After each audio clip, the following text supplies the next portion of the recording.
Hello সবাইকে, good afternoon. আমি সৌমি আর আমার চ্যানেলের আরও একটি নতুন ব্লগে আপনাদের সবাইকে স্বাগত। গুড আফটারনুন বলার একটাই কারণ, এখন 12টা বেজে গেছে। আমার মনে হয় লাস্ট 2 বছর আমি এত বেলায় ব্লগ শুরু করিনি কখনো। আসলে বয়স হচ্ছে, বয়সের সাথে সাথে না কাজ করার ক্যাপাসিটিটাও না কমে যাচ্ছে। এই যে দেখুন না, সামান্য ঠাকুরের বাসনগুলো আজ প্রায় 1 সপ্তাহের উপরে মেজে আমি ফেলে রেখে দিয়েছি। ইচ্ছাই করছে না ওপরে গুছিয়ে রাখি। তো আজকের দিনটাও ঠিক ছিল তেমনই। আজকে উঠতে একটু বেলা হয়েছে, ওই 6:30 মতন বেজে গিয়েছিল। তারপরে উঠে আমি প্রচুর কাজ করেছি। 4টে চাদর কেচেছি, আমার নিজের 5 থেকে 7টা জামা প্যান্ট কেচেছি, ভালো জামা প্যান্ট, যেগুলো আমি লন্ড্রিতে সচরাচর দিই না, যেগুলো না আমি ঘরেই ইজি দিয়ে কেচে রিভাইভের একটা মার দিয়ে নিই। তো সেই বলছি, আমি এত কাজ করি, তো আজকে না বেশ কিছুদিন ক্লান্ত হয়ে যাচ্ছি, কাজ করতে ভালোই লাগে না। তো আজকে তার মধ্যে তো আমার বাজারে গিয়েছিল, আর বাজারে যাওয়া মানেই তো আমার আরও এক্সট্রা একটা কাজ পড়ে যায়। আর ব্রেকফাস্টের কথা কি বলবো, বাবুই নিজের মতন নিজে পাউরুটি দিয়ে চিজ দিয়ে একটা ব্রেকফাস্ট রেডি করে নিয়েছে। আর আমার বন্ধু যে আমাদের এখানে এই ফ্ল্যাট নিয়ে চলে এসেছে, আজকে দুদিনও ছিল না, ও নিজের বাড়িতে ছিল, ও এসেছে আজকে, আমাকেও ফোন করে বললো কি রে ডালপুরি খাবি? তো ব্যাস আমিও চলে গেলাম নাচতে নাচতে ডালপুরি খেতে। তাও খেতে গেছি প্রায় 11:30 পৌনে 12টা বাজে। তো খেয়ে এসে আমি আমার কাজগুলো সব শুরু করলাম। তো তমাল যে আনাজগুলো নিয়ে এসেছিল সেগুলো সব ধুলাম, তারপর এলাম রান্নাঘরে, এসেই রান্না বসালাম। আর এদিকে তমালের না পেটটা খুব একটা ভালো নেই, গতকালও তাই বলছিলাম। তো আজকে ভেবেছিলাম রান্না করবো এটা সেটা হাবি যাবি, কিন্তু ওই যে আলটিমেট অনেকটা বেলা হয়ে যাওয়ার ফলে সেরকম কিছু রান্নাও বসাতে পারলাম না। তো বেশি বেলা হয়ে গেলে আমার রান্না করতেও আজ একদম ভালো লাগে না। তো এরপরে রান্নাঘরে এসে প্রথমে ভাত বসালাম, তবে চালটা আমি এক ফাঁকে ভিজিয়ে দিয়ে গিয়েছিলাম। আর তারপরে বেশ কিছু বাসন পড়েছিল। সকালে চাটাও আজকে বাবুই করেছে, নিজের ব্রেকফাস্টও নিজেই করে খেয়েছে। আমি শুধু আজকে দুপুরের রান্নাটা করব। তো আমি আজকে সেজন্য বাসনটা আগে মেজে নিলাম। বেশ কিছু বাসনই পড়েছিল, খুব বেশি বা খুব কম নয়, বাসন পড়েছিল। তো সেই সমস্ত বাসনপত্র মাজলাম। আর তমাল নিয়ে এসেছিল আজকে রুই মাছ, না কাতলা মাছ। তো সেই মাছটাও ধুয়ে নিয়েছিলাম, ধুয়ে ওটা জল ঝরাতে দিয়েছি। আর এদিকে ভাতটা ফুটে উঠেছে। তো এদিকে আনাজগুলো যেহেতু তখন ভেজালাম, অনেকক্ষণ হয়ে যাবে এবং গেছে, তো তাই ভাবলাম একটু ভালো করে আনাজগুলো ধুয়ে নিই, ধুয়ে আবার জল ঝরাতে দেব, আবার সেগুলোকে ফ্রিজে তুলতে হবে। তো আনাজগুলো ঝুড়ির মধ্যে তুলে নিলাম, যাতে জলটুকু ঝরে যায়, আর সন্ধ্যের মধ্যে আমি সেগুলো কন্টেনারের মধ্যে ভরে ফ্রিজে তুলে দিতে পারি। তো আনাজগুলো জল থেকে ঝুড়ির মধ্যে আনাজগুলো তুলে নিলাম। আবার রান্নাঘরে এলাম, রান্নাঘরে এসে মাছগুলো যে ধুয়ে রেখেছিলাম না, সেই মাছগুলোতে আমি লবণ হলুদটা একটু মাখিয়ে নেব। তো নিয়ে একটুখানি রেখে দেবো, দিয়ে আবার আনাজ কাটবো। আনাজ তো তেমন কিছু নয়, একটু আলু আর পেঁয়াজ কাটবো, বাস তাহলেই হয়ে যাবে।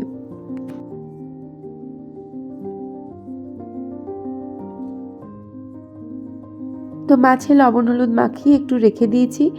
আর এদিকে আমি আলু পেঁয়াজটা একটু ছাড়িয়ে নিই।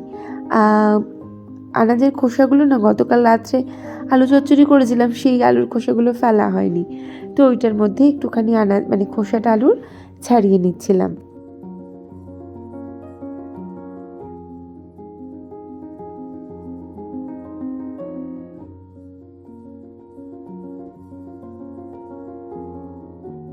তো এরপরে ভাত হয়ে গিয়েছিল, তো ভাতটা উপর দিয়ে নিই। আর তারপরে রান্নাটা বসাবো। রান্না বলতে ওই যে বললাম সেরকম কিছুই না, মাছের ঝোল ভাত। তবে ভাতটা যেহেতু হয়ে গেছে, আগে ভাতটা উপর দিয়ে নিই।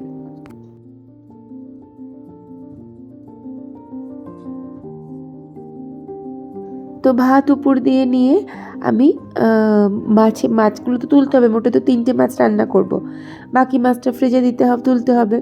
তো ওই লবণ হলুদ মাখানো মাছে আমি মাছগুলো কন্টেনারের মধ্যে ভরে ফ্রিজের মধ্যে চালান করে দেবো।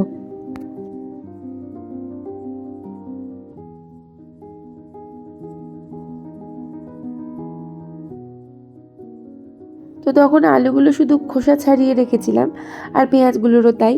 তো এবার আলু পেঁয়াজটা একটু কেটে নিই। আর একদম সিম্পল আলু পেঁয়াজ টমেটো আদা রসুন দিয়েই করবো রান্নাটা। আর বেলাও হয়ে যাচ্ছে, নইলে ভাবলাম একটুখানি উচ্ছে ভাজবো, কিন্তু আর ভালোই লাগছিল না। আর এদিকে ভাতটাও হয়ে গিয়েছিল, উচ্ছে সেদ্ধ দেবো সেটা তো ভুলেই গিয়েছিলাম। তো কি আর করা যাবে, শুধু ওই এক তরকারি ভাতই আজকে খাবো। তো পেঁয়াজটা কেটে আলুটা একটুখানি কেটে নিই।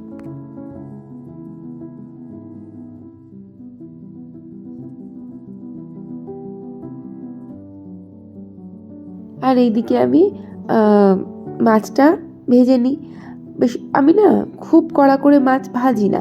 হ্যাঁ, যদি ভাজা মাছ খাবো মনে করি তাহলে কড়া করে ভাজি, না হলে কিন্তু হালকা করেই মাছটা ভেজে নিই।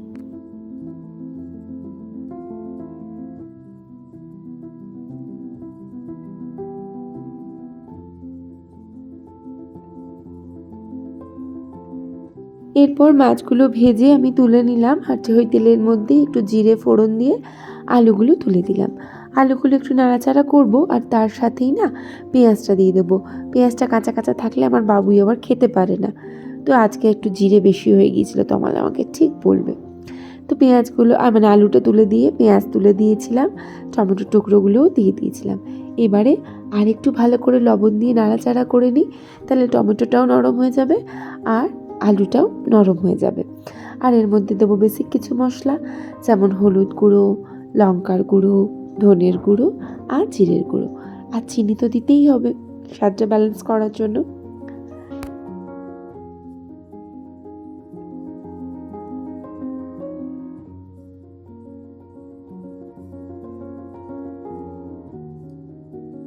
আর একটু দিয়ে দিলাম গ্রেট করে নেওয়া আদা, কারণ আদা রসুনের পেস্ট করা ছিল না, আর আদা রসুন পেস্ট করতে আমার ভালো লাগছিল না। তো একটুখানি সামান্য জল দিয়ে সমস্ত মশলা দিয়ে খুব ভালো করে কষিয়ে নিয়েছিলাম। আলুটা ফুটে যাবার পর আমি মাছ দিয়ে দিয়েছিলাম, আর নামানোর সময় দিয়ে দিয়েছিলাম একটুখানি গরম মশলার গুঁড়ো। তো রান্না কমপ্লিট হয়ে গিয়েছিল। চলে এলাম বড় করে, সেই তখন জামা কাপড়গুলো ওপর থেকে নিয়ে এসেছিলাম না, সেই জামা কাপড়গুলো এবার একটু পাট করে নিই। তো এই যদি পাট না করি জমতে জমতে জমতে একেবারে পাহাড় প্রমাণ হয়ে যাবে। তো এখন আমি এগুলো একটু ভালো করে পাট করে ওয়ার্ড্রোবের মধ্যে তুলে দেবো। আর খিদেও পেয়েছে, বাবুইকেও বলছিলাম যে বাবুই তুই কি খাবি? ও বললো মামা আমি নিয়ে খেয়ে নিচ্ছি। তাহলে ঠিক আছে, তাহলে তুই খেয়ে নে, আমি এই কাজটা করে তারপরে যাব। তো এগুলো আগে গুছিয়ে তারপরে যাব আমি খেতে।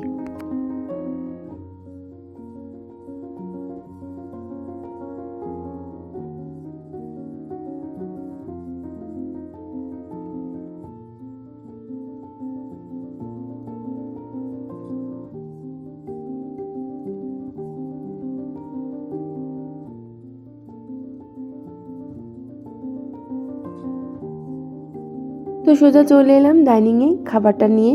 বাবুয়ের খাওয়া হয়ে গিয়েছিল, আর আমিও না বসে গেলাম খেতে। তবে একটা কথা আপনাদের সাথে শেয়ার করা হয়নি, মাছের তেল ছিল, মানে ইলিশ মাছের একটু তেল ছিল, একটু আলু সেদ্ধ দিয়েছিলাম। তো ইলিশ মাছের তেল দিয়ে আলু সেদ্ধ দিয়ে এই পৃথিবীতে আমার মনে হয় সবচেয়ে বেশি ভালো লাগে খেতে। মনে হয় বিরিয়ানির থেকেও বেশি ভালোবাসি। যাই হোক, তো আমি খেতে বসে গেলাম। আর এখানে আরও কাজ আছে, রান্নাঘরে টুকটাক কাজ আছে, সেগুলো সব করে নেবো একটা একটা করে। তো ব্লগটা আজকে আমি তাহলে এখানেই শেষ করি। ভালো লাগলে প্লিজ পাশে থেকে যাবেন। ভিডিওটা দেখার জন্য থ্যাংক ইউ সো মাচ। দেখা হচ্ছে নেক্সট ব্লগে। Till then tata.